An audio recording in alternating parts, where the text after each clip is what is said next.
Welcome back into the Enrichment Sports Source. This segment brought to you by Madisonville Marine. There's no better place to buy a boat. They say that because they have an incredible selection. They say that because they have tremendous pricing. They say that because no one can beat Madisonville Marine when it comes to customer service. They're located about halfway between Knoxville and Chattanooga. It's not in downtown Knoxville, and yet 40 years basically. They've been doing this since the mid-'70s down there, and they got repeat clients. You go down there, you see it, you buy it, and you keep coming back. Why do you do that? Because it's great customer service. Steve Sloan, Joe Special, all the folks at Madisonville Marine.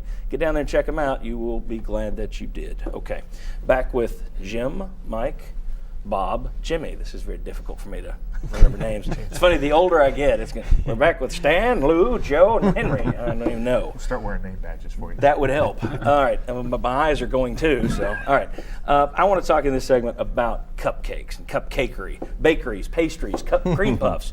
I want to show you first what Austin Peay has done the last 5 years against BCS foes. They've only had 3 of them. They haven't fared very well.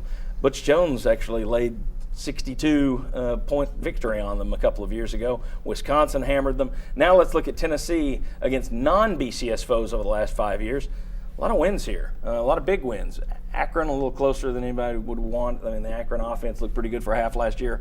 Troy put a scare into South Sincere.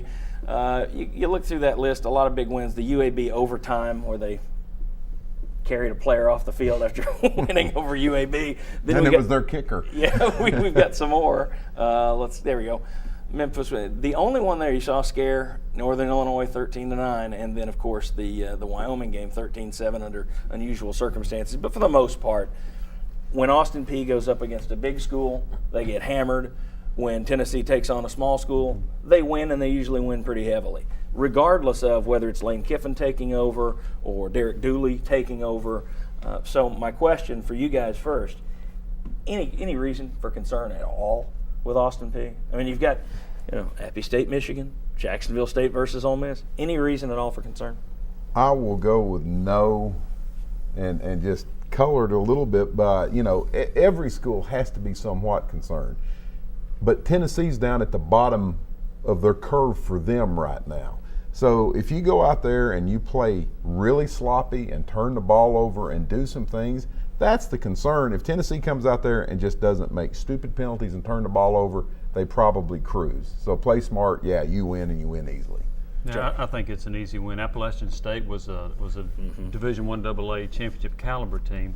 Jacksonville State is also a very good program. Good. And Austin Peay just went 2-10. So I would say there would be no concern. But as Bob says, you don't want to be sloppy when you play. You want to execute well and look like you're a sharp team, look like you've practiced. So, but I don't think there should be any competition for Tennessee. I don't. Look. There wasn't any concern before that UAB game and before the Troy game and the Wyoming game. So I think there's always, and the coaches will certainly capitalize on this Saturday prior to the game and Friday, assuming they talk to the players also. I think there's always a little bit of concern. I think more intriguing maybe is that second game with Petrino coaching in Western Kentucky and what that might mean for that program. But I think clearly this will be, with maybe just a slight bit of hesitation, an easy win for Tennessee this weekend. Mike Stoll, let me talk to you in a little different direction here. 1992 we'll go back to. New coach, he was interim at the time, but Philip Fulmer taking over. You guys are preparing for what looked like a cream puff. Then they were Southwestern Louisiana. Now it's Louisiana Lafayette. You come out and you win the game pretty big. I think it's 31-3 or something. You have 35-3. You hammered them pretty easily. Any concerns as an ex-player that these players may not be taking this game as seriously as they should? No, there's no concern with specifically because of your coach. Your coach is preparing you. There's excitement around the program. He's doing some things and changing the way that these players look at football. And so I think they're just ready to get out on the field. So I think you see them play pretty well over the next couple games, and then I think you start to see them hit a little bit of wall of reality. But I still think you see them come out fired up, ready to go. I think I'm a little more in Jim's camp with the Western Kentucky game. That one, that's a better team than I think a lot of people realize. And you've got Bobby Petrino, who's kind of on his revenge tour. He gets Kentucky, who overlooked him the first week, and then he gets Tennessee, who overlooked him the second week. Very quickly, this is just for everybody, whoever wants it can take it. If Tennessee wins both these next two games, but they don't look good doing it, I'm not saying they lose to Austin Peay, but if they don't look good to Austin Peay, let's just keep it right there. What's the reaction? How many people fall off the bandwagon? I'm going to say a few, 10% or so. I mean, I think that some will fall off the bandwagon, but I think there's always people who are just holding on with one hand looking for a place to jump That's off a the good point. bandwagon. So you'd lose some if you were sloppy against Austin Peay. And I think that they would have a greater concern about the better teams on your schedule. They would, if you look really good, there'd be more hope when you play some of these really good teams. If you look sloppy, the feeling's going to be you don't have much of a chance. Which, in some ways, I could see that being a positive, actually, if it made expectations a little bit more realistic, perhaps. But Yeah, take you to a few years earlier in 1989, Tennessee plays Colorado State, wins 14-10, I think it was. Not very good, coming off a 5-6 season in '88. The next week they go out and lay a whooping on UCLA.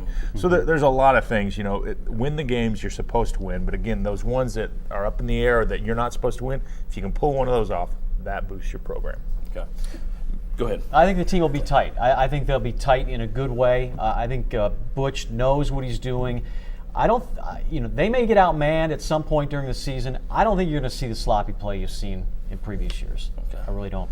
Very good.